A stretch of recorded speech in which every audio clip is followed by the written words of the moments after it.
వ్యతిరేకంగా పోరాటం చేస్తున్న రైతులకు మద్దతు తెలిపేందుకు గురువారం మాజీ మంత్రి హరీష్ రావు సంగారెడ్డి జిల్లాలోని న్యాల్కల్ మండలం డప్పూరు గ్రామానికి చేరుకున్నారు. ఈ సందర్భంగా ఆయన మాట్లాడుతూ రేవంత్ రెడ్డి నువ్వు సీఎం వాలేక రియల్ ఎస్టేట్ బ్రోకర్వా అంటూ విమర్శించారు. ఫార్మాసిటీ పెట్టడానికి 15,000 ఎకరాలు జాగా తయారు చేసి పెట్టి ఉంది. అక్కడ ఫార్మాసిటీ పెట్టవయా అంటే రేవంత్ రెడ్డి అక్కడ రియల్ ఎస్టేట్ ప్రారంభించి బ్రోకర్ అవుతాను అంటా అని హరీష్ రావు ధ్వజమెత్తారు. ఈ కార్యక్రమంలో హరీష్ రావు వెంట ఎమ్మెల్యేలు మాణికరావు, చింతా ప్రభాకర్, బీఆర్ఎస్ నాయకులు పాల్గొన్నారు. అక్కడ ఫార్మాసిటీ పెట్టడానికి 15,000 ఎకరాల జాగా తయారు చేసి పెట్టిండు. ఆడ పెట్టవయా ఫార్మాసిటీ, దానికి అన్ని అనుమతులు వచ్చినాయి.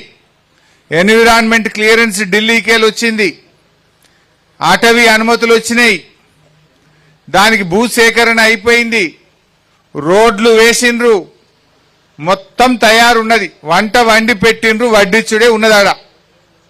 కానీ రేవంత్ రెడ్డి గారు ఏం చేస్తుండంటే ఇప్పుడు అక్కడ రియల్ ఎస్టేట్ బేరం చేస్తాడట, బ్రోకర్ అవుతాడట, రియల్ ఎస్టేట్ బ్రోకర్ అవుతాడట రేవంత్ రెడ్డి. ఈయన రియల్ ఎస్టేట్ బేరం చేస్తాడట, ప్లాట్లు అమ్ముతాడట.